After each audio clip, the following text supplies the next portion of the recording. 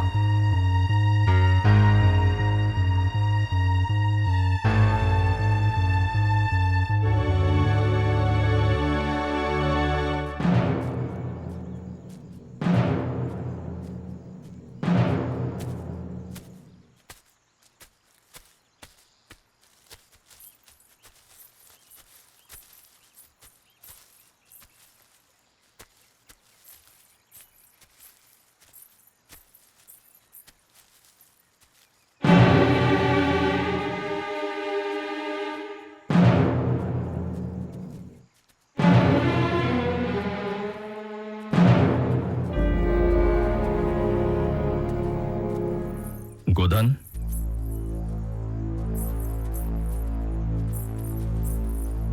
जी मालिक बोली। भाई साहब कोठी बोलो ना तो क्या आके मिल लिया। जी मालिक।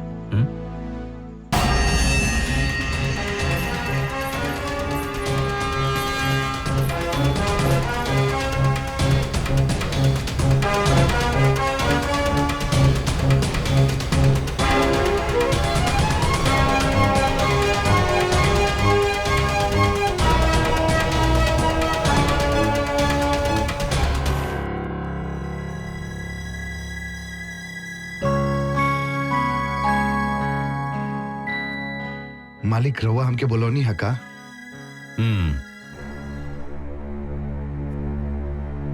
आओ बैठा।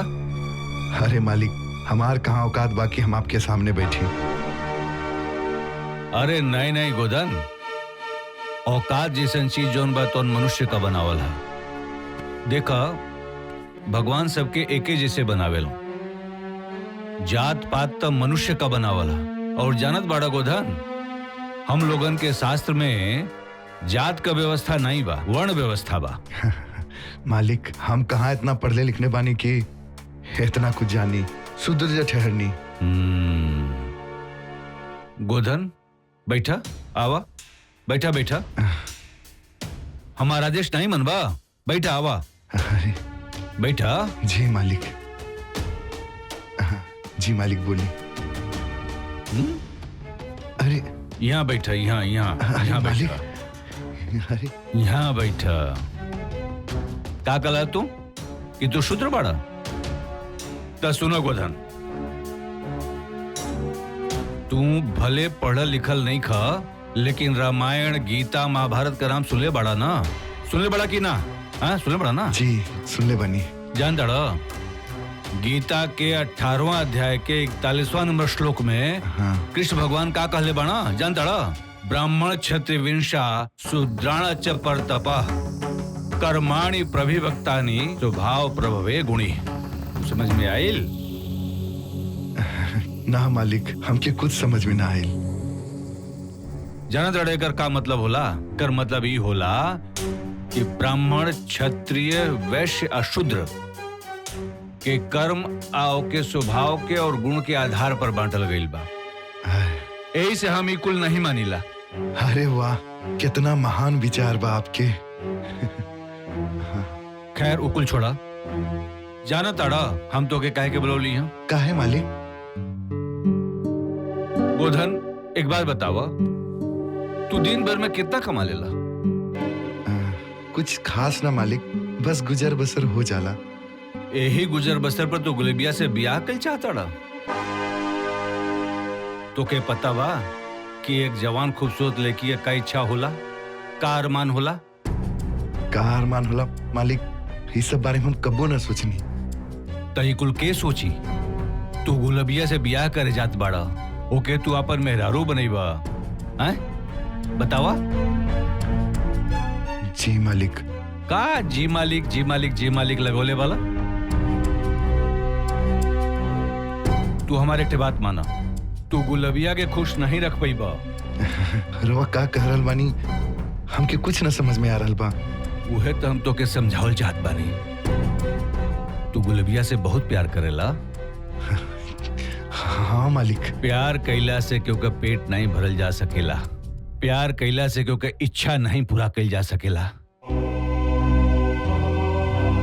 पेट भरे खातिर के, इच्छा पूरा करे खातिर के पैसा चाहिए, जोन तोरे पास नहीं बा।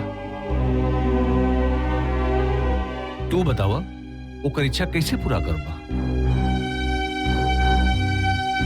का करे के पड़ी मालिक?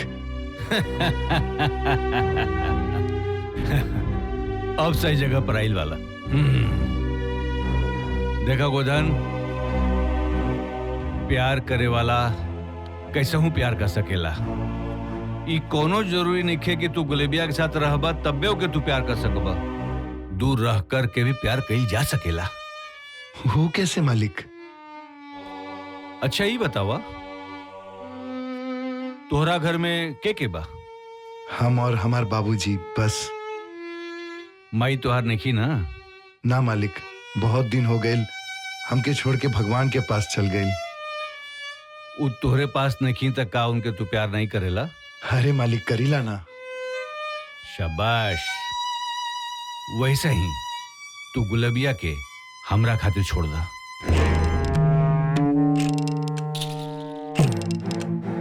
तू तो हमरा के आपन भगवान मानेला, तो गुलबिया के हम अपने पास रख लेत बानी।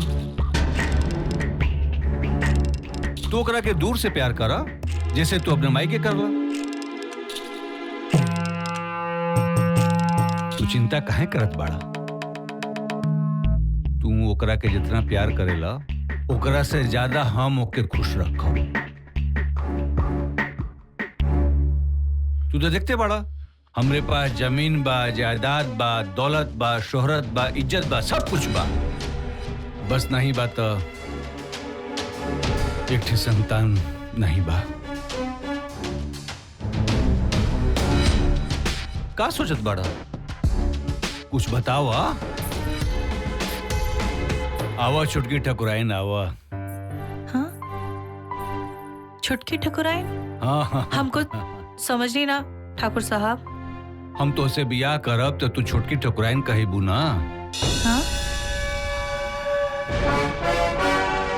वो गोधन के हम समझावत रही हाँ कि तुसे बियाह करे का इरादा छोड़ दे।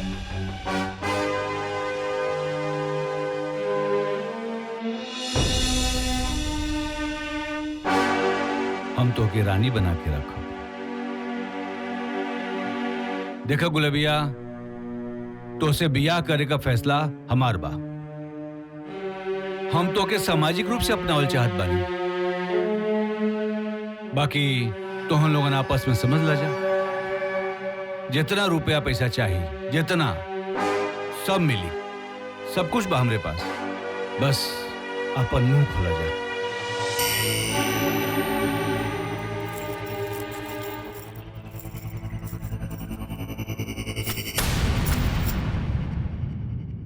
ठाकुर साहब, हमार और गोधन के 7 जन्म के रिश्ता बा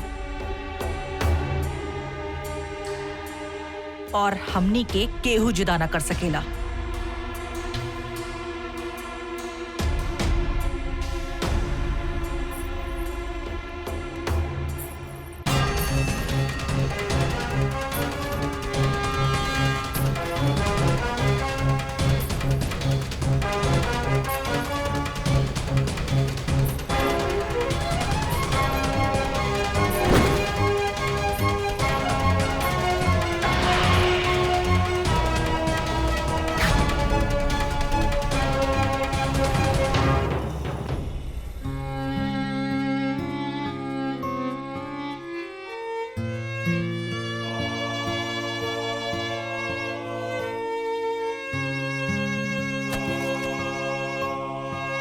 गोधन, यहाँ काहे बैठल बाड़ा?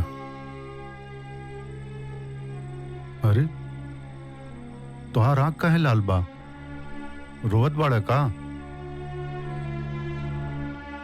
बतावा बेटा, तोहरा के कुछ कहले से का क्यों? हमरा के न बतईबा तो केकरा के बतईबा? तो हर माई जिंदा रहती तो हमारा के सब कुछ मालूम पड़ जाए काहे वो हमरा से सब कुछ साझा करत रहनी।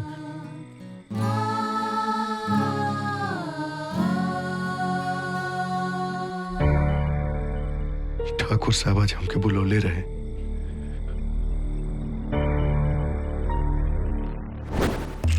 देखा गुलबिया, तो से बियाह करे का फैसला हमार बा। हम तो के सामाजिक रूप से अपनावल चाहत बानी, बाकी तो हम लोगन आपस में समझ ला जा। जितना रुपया पैसा चाहिए जितना सब मिली, सब कुछ बा हमरे पास, बस अपन मुंह खोला जा। ये तो बहुत चिंता का बात बा, लेकिन ये हम ना होके देव। ना बाबूजी, कुछ करे के जरूरत नहीं। हाँ बैठी। काहे की चिंता न करी, हमनी के गरीब बाणी जा, ठाकुर कुछ भी करी हैं। गुलबिया भी वही जा रहे और ठाकुर के साफ साफ मना कर देलस। जब हमनी के साथ गुलबिया बाड़ी तो हमनी के चिंता करे के का जरूरत बा। रउआ चिंता मत करी। ठीक बा बेटा। बेटा तू कितना समझदार बड़ा, कितना समझदार बड़ा।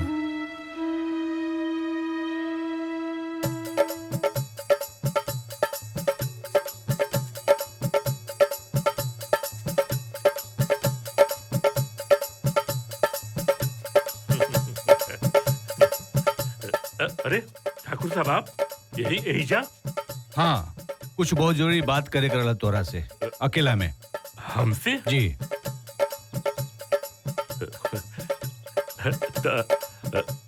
आई आई ठाकुर साहब, आई बताई का आदेश बा।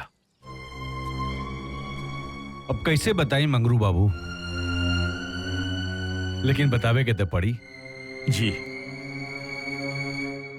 आपका बेटी गुलबिया हमें बहुत पसंद आ गई बा। हम उसे बियाह कई चाहता नहीं। ई का कहता नहीं आप? अरे हम गरीबन के गर्दन पर राजपुताना तलवार मत रख। हमरा के गलत मत समझा मंगरू बाबू, बिल्कुल गलत मत समझा। सच कहता नहीं, हम बहुत नेक इरादा से आयल बानी। ठाकुर साहब, आपका इरादा कितना भी नेक होके, हम आपका बियाह गुलबिया से नहीं कर सकेंगे। हम गुलबिया के बियाह अपने दोस्त नंदू के बेटा गोधन से करे जाते। वो लोगन के बियाह की तैयारी तो आप देखते बानी, और वो लोग भी एक दूसरा से बहुत प्यार करेला। और कल पंडित जी भी बतावत रहला कि वो लोगन का 7 जन्म का साथ हो।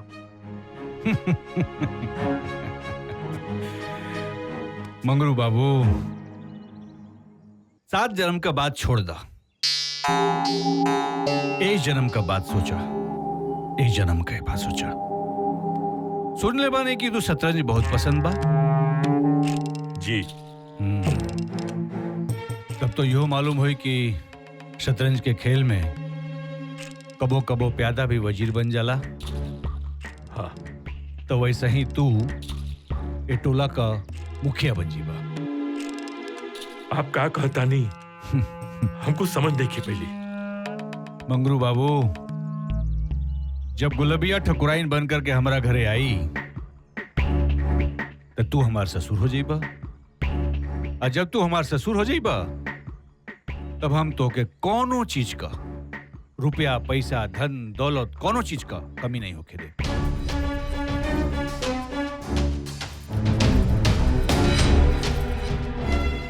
तू वो पैसा से आप रुतबा बढ़ा लिया, तू ये टोला का किंग हो जीबा।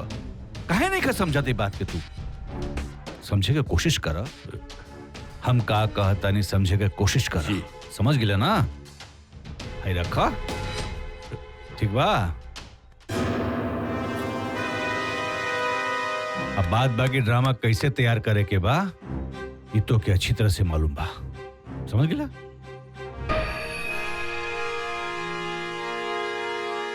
ठीक बा ना? चलो तानी। हाँ, नमस्कार नमस्कार।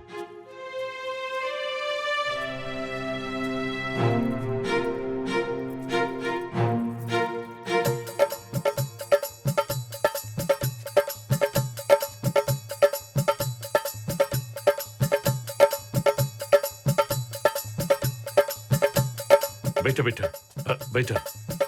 वाह, बहुत बढ़िया, वाह। का बात भइल ठाकुर साहब से? कुछ नहीं। ठाकुर साहब हम लोग के बस्ती के मदद करे खातिर कुछ पैसा देके गल पड़ा। बस ये बात भइला। हुस्न मातल बा तुहार जैसे शराब होखेला, हुस्न मातल बा तुहार जैसे शराब होखेला, देख के तोहरा के ही नियत खराब होखेला।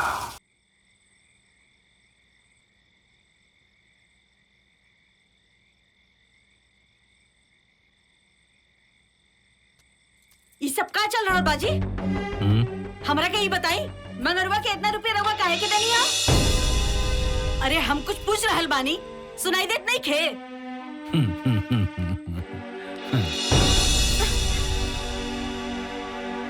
ऐसे का देख रहल बानी रवा? का रवा से हमरा कुछ पूछे के जाने हक नहीं खे का? बा, बहुत हक बा। तुहार हमरे शरीर पर, हमरे आत्मा पर, हमरे मन पर बहुत हक बा, लेकिन हमके ही लगता कि तोहरे ऊपर हमार कोई हक नहीं बा। अरे नाना जी, जितना हमार रवा के ऊपर अधिकार बा, उतना ही हमरे ऊपर रवा के अधिकार बा। रवा हमरा से कुछ पूछ सकीला, जान सकीला।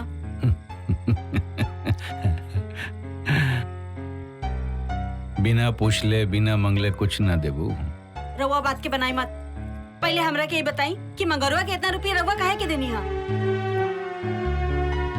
अरे ठकुराइन, समंदर से कंजरी पानी निकल जाई तो का कम हो जाई? ना, कम ना होगी। लेकिन वो एक कंजरी पानी काहे खातिर निकलल बा? इतना जाने का अधिकार हमरो बा। ओही अधिकार से हम पूछ रहल बानी।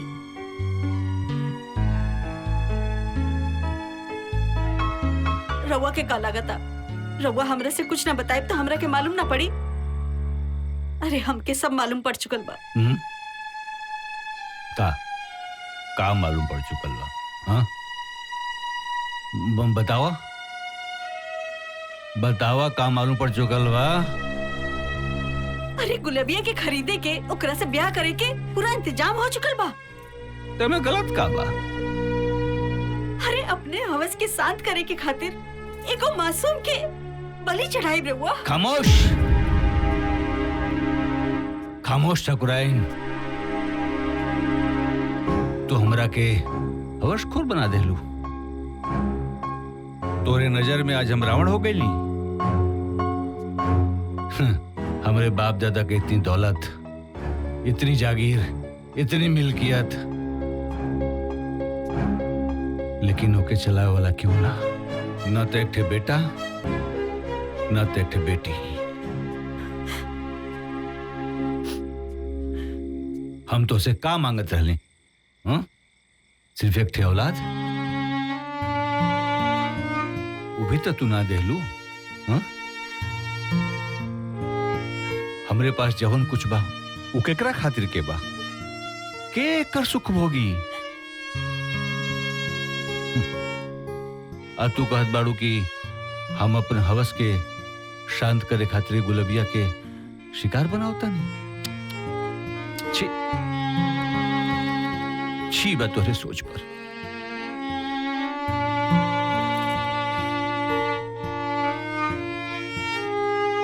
एक ठे बात बतावा, तू हमके उम्र में संतान दे सकेलू?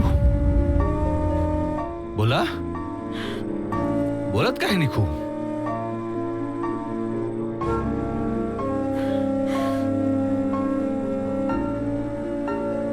हाँ ठकुराइन, ये सच बा। ये सच बा कि हम गुलेबिया से शादी कल चाहत बानी। हम ओके घर में दूसरे की ठकुराइन बनावल चाहत बानी। हम ओके तोहार सवत बनावत बानी। लेकिन ये सच नहीं खे ठकुराइन, ये सच नहीं खे कि हम ओके सिर्फ हवस खातिर के आपन बनावल चाहता नहीं।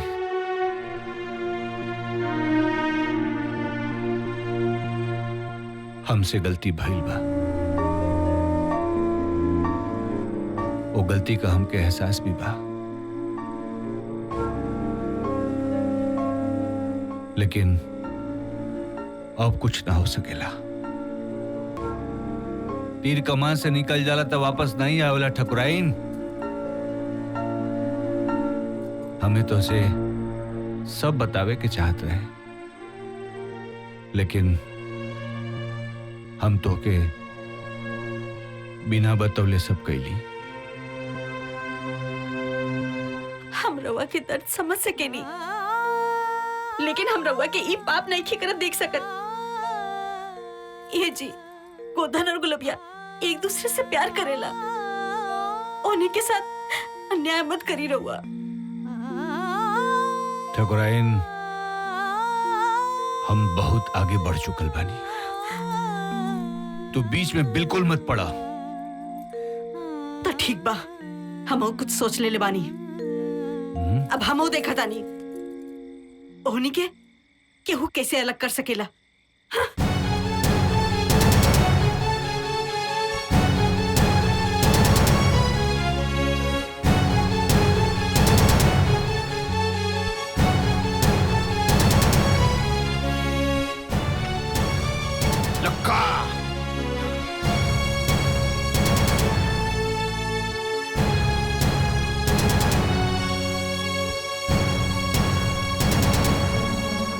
काबिल भाई साहब, क्या कुछ कहा लगा?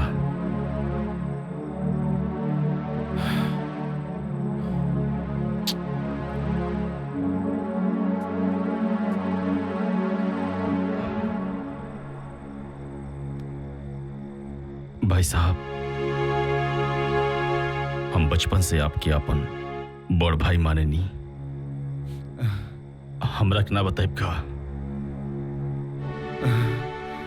कैसन भाई? क्या कर भाई? हमारे दुनिया में कोई नहीं बा। हम अनाथ बानी।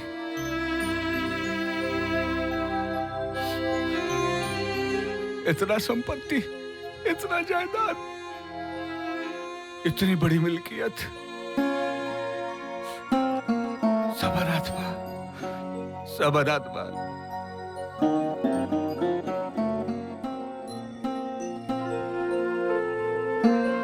भाई साहब, इका कहता नहीं,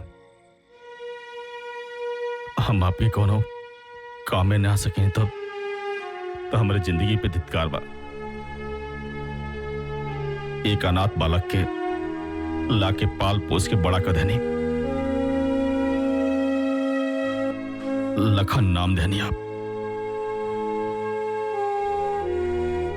हमारे जिंदगी के कतरा कतरा भी आपके ना हो जाए, वो कम बाटे।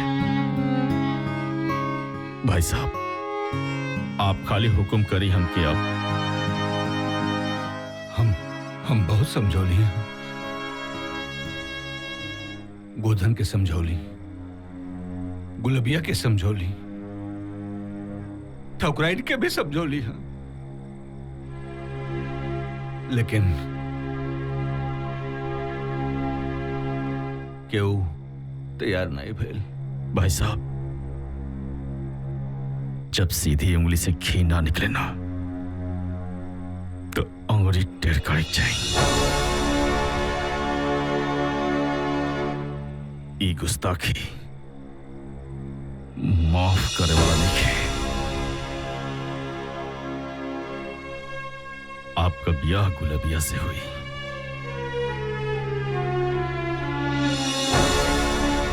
और जरूर हुई, और काले हुई। बस रउआ एक काम करी, पंडित के लेके काल मंदिर पहुंच जाई,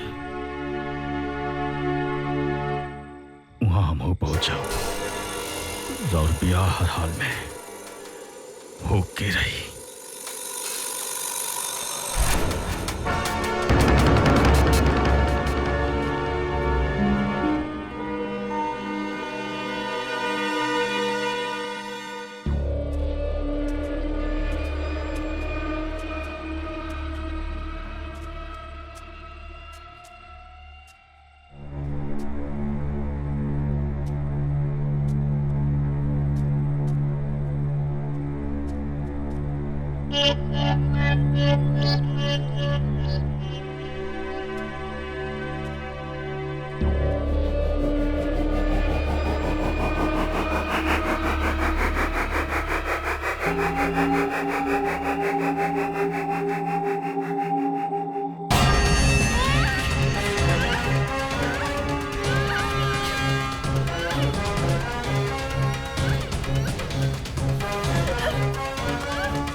तोहरा के घबराए का कोनो जरूरत नहीं है। अब तो हमार जिम्मेदारी बढ़ो। पंडित जी आई आई आई शादी का मंत्र पढ़ी हैं? जी आओ बेटा, आओ बेटा, बेटा आओ, चलो बेटा। ढोला पकड़ो।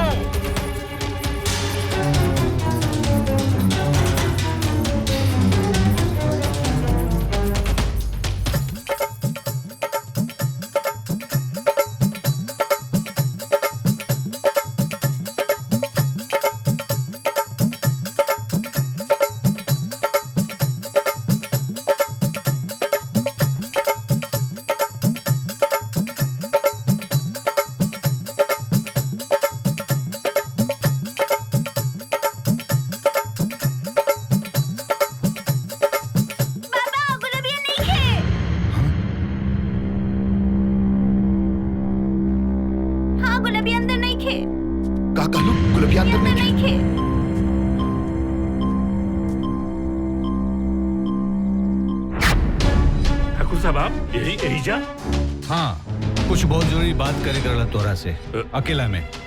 हमसे? जी। का बात भइल ठाकुर साहब से? कुछ नहीं। ठाकुर साहब हम लोग के बस्ती के मदद करे खातिर कुछ पैसा देके गल पड़ा।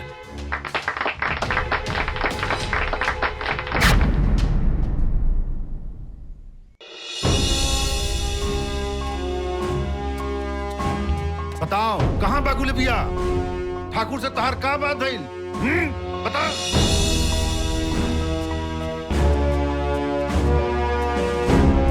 कहाँ बा गुलबिया?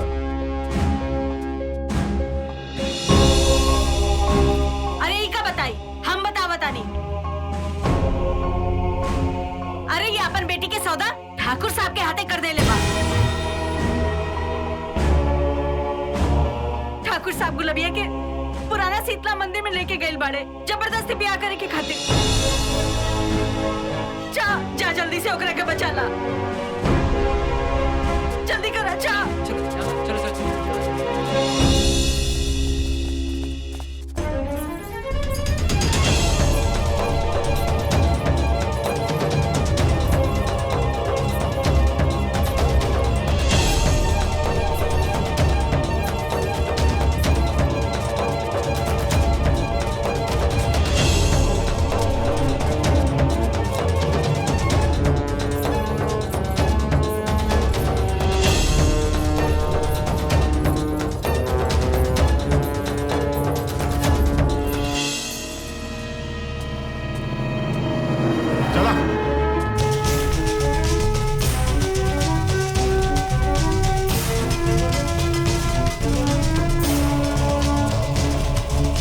बाटे ये लोग इतना भाग का है बा? हाँ? कुछ तो गड़बड़ बाटे।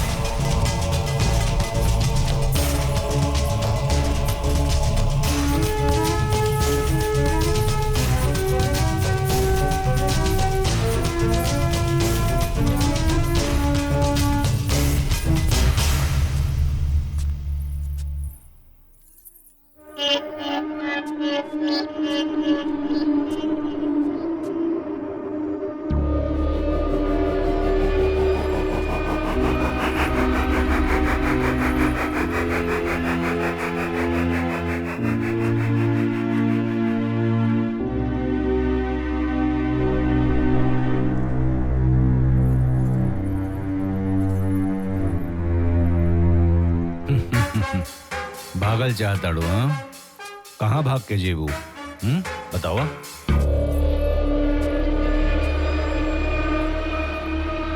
एक औरत के जीवन जिए खातिर के जवन चीज चाहिए तो उनकुल बा हमरे पास। का चाहिए तो के? हाँ, का चाहिए? चला।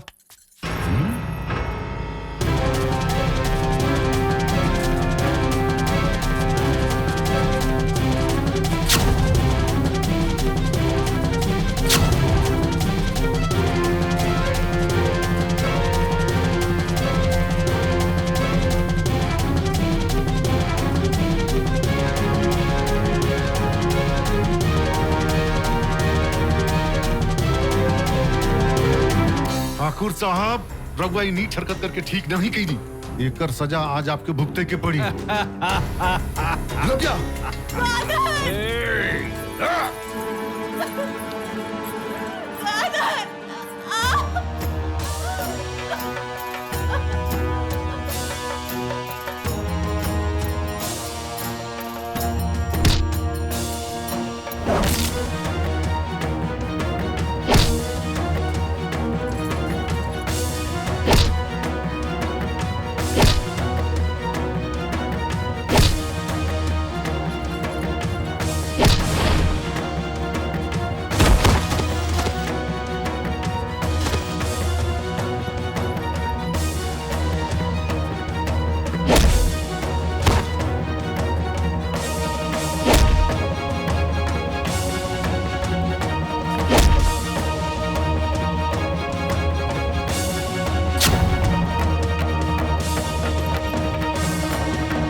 बाप देने से अच्छा होगी कि भगवान दुश्मन दे दे।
बाबूजी, बाबूजी, बाबूजी, बाबूजी उठिए, बाबूजी, हाँ, बाबूजी।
बहुत दिन बाद जब हम वापस शीतला मंदिर पहुंचने,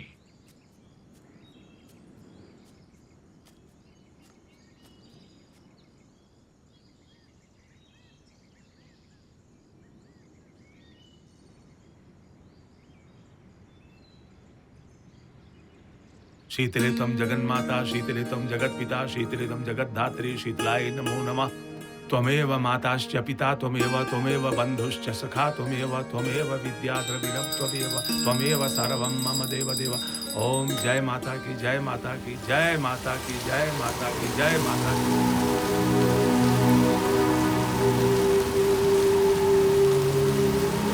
अचानक ही तेज हवा के झोंका, ये मौसम में बदलाव कैसे? ये संकेत ठीक नहीं लगता, लागता कोनो अनहोनी होखे वाला बा। हाँ?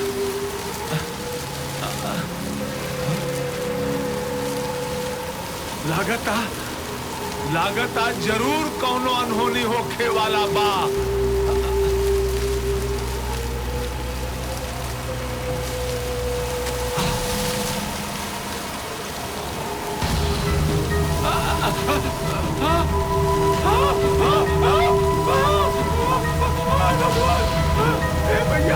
हे भैया रक्षा करा, हे भैया रक्षा करा माता, बचावा माई, बचावा। मत मतलब कि हम गोधन रानी और गुलबिया हमार प्यार हमनी के पुनर्जन्म भइल बा। पुनर्जन्म तोहार भइल बाटे, गुलबिया के ना। गुलबिया के ना मतलब? हाँ, ये तस्वीर साक्षी बाटे। गुलबिया आज भी 30 साल पहले के गुलबिया ही बिया। गुलबिया एगो आत्मा बिया।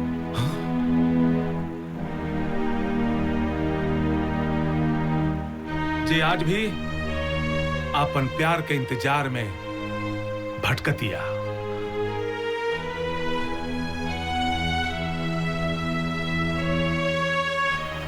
हरिओम हरिओम हरिओम।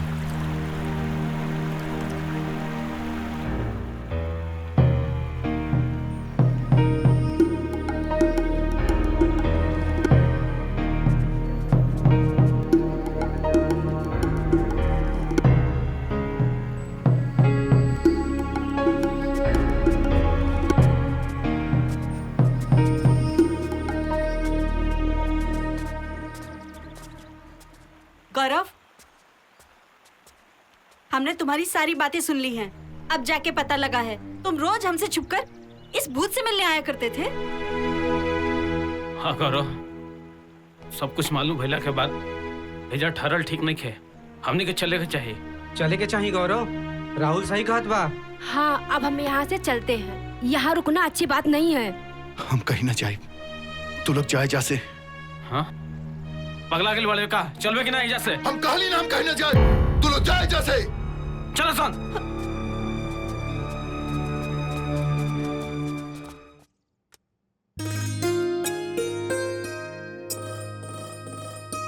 ला, चाय टेस्ट करा।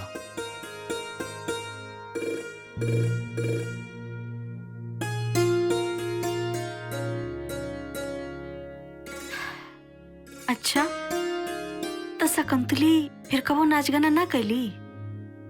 ना, बाकी ऐसा ढेर दिन ना चलल। शकुंतली के पागलपन के दौरा फिर आबे लागल। वो गौरव के अपन प्रेमी समझे लागे। का? अब गौरव 17 साल के नौजवान लड़का हो गई रहे।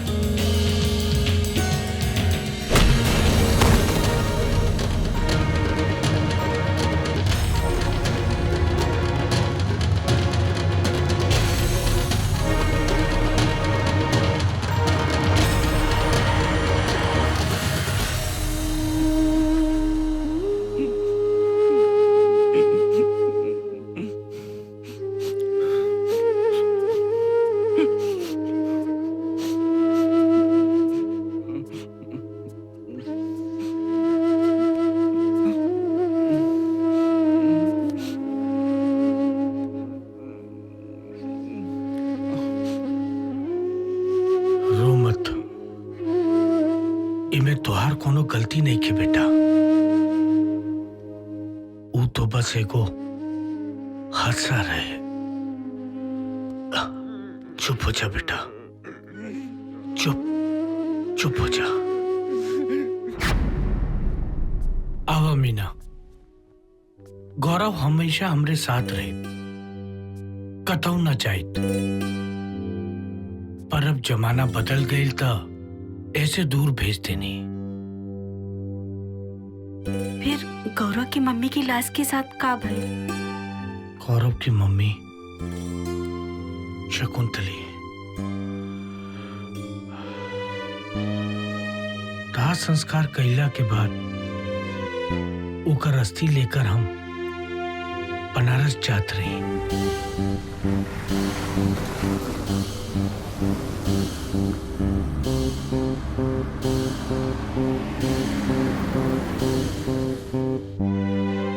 फिर ओकरा आगे का भइल?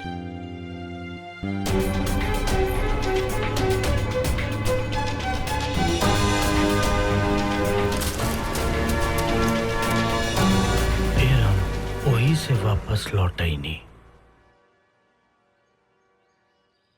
ही देखा आज के समाचार का हो रहल बा देश में। नमस्ते सर। लोग यहाँ? गौरव कहाँ है?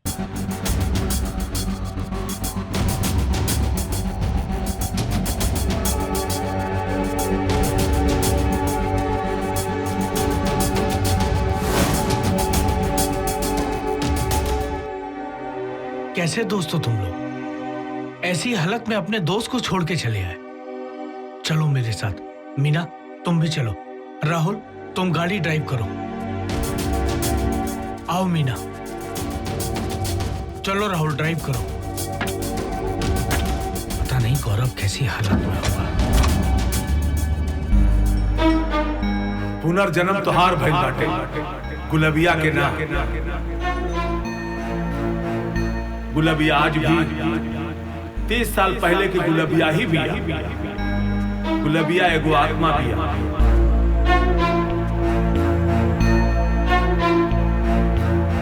जे आज भी अपन प्यार के इंतजार में भटकतिया।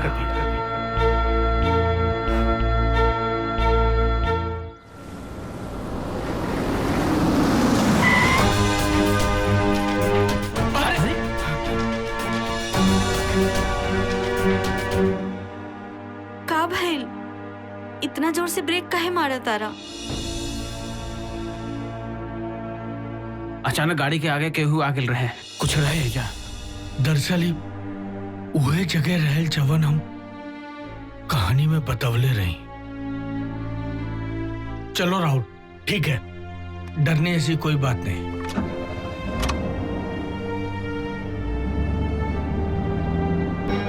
गुलबिया एगो आत्मा बिया। अपन प्यार के इंतजार में भटकतिया।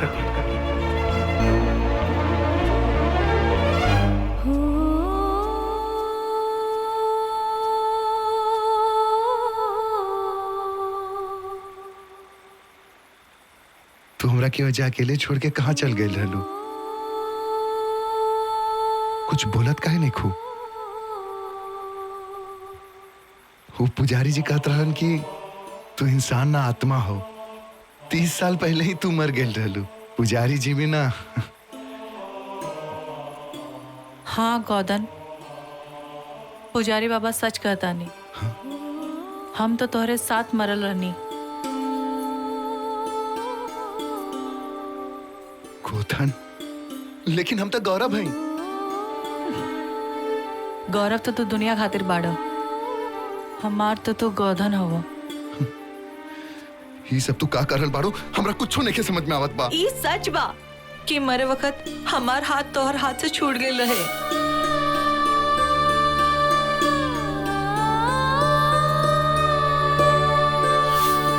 लेकिन 7 जन्म के साथ नईखे छूटल।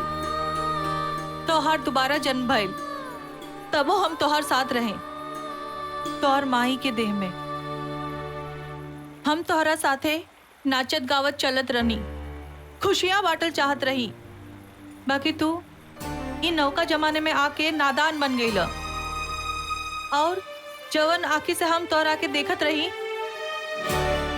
ओकरे एक दिन मिटा देलो।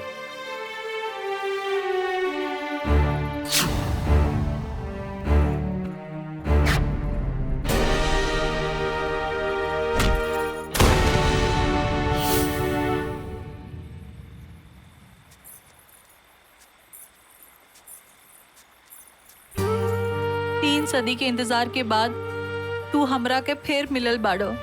अब हम अपन प्यार के नईखे खोवल चाहत।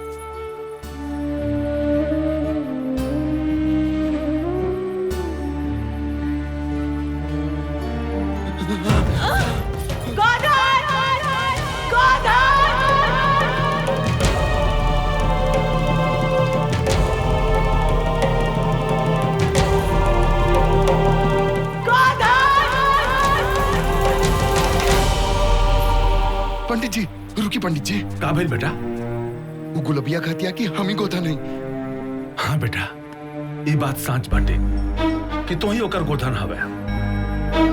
इतना साल से हमें रस्ते आवा जात बानी, लेकिन हमरा के कबो ना दिखाई देलस। अरे हमरा तो छोड़ा बचवा, वो केहू दूसरा के भी कबो दिखाई ना देलस। वो सिर्फ तो ही के दिखाई देले।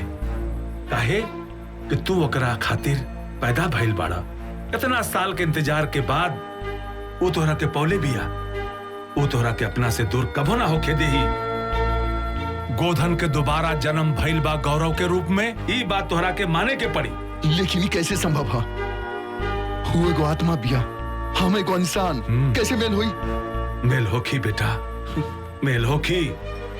देखा, तू एगो पेंटर बाड़ा और ओकर तू तस्वीर बनावल चाहता ना, और गौरव ही गोधन हवे गुलबिया के प्यार। गोधन जवन कहीं है, गुलबिया वह करी।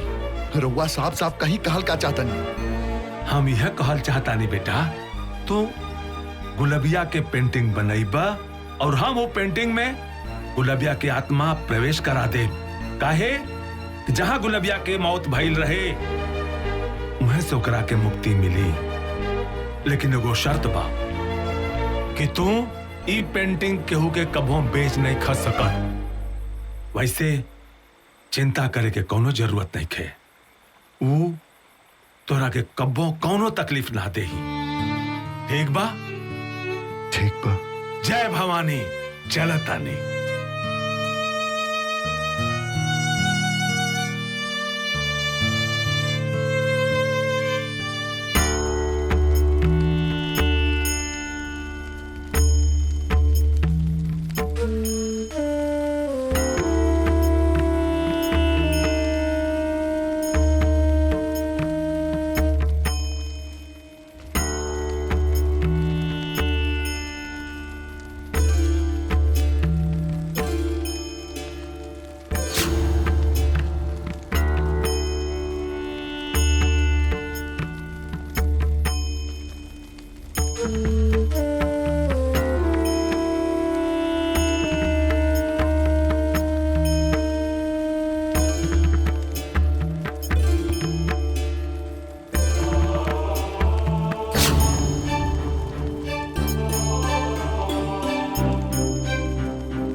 अरे बाबूजी।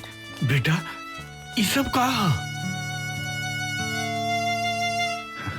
कुछ ना बाबूजी, चला चलल जाए। आपके उपकार जिंदगी भर न भूलब पंडित जी।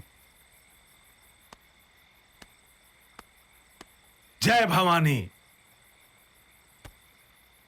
उठाओ राहुल, बैग उठा लो। आओ चलो।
हाय आई एम ग्लोरी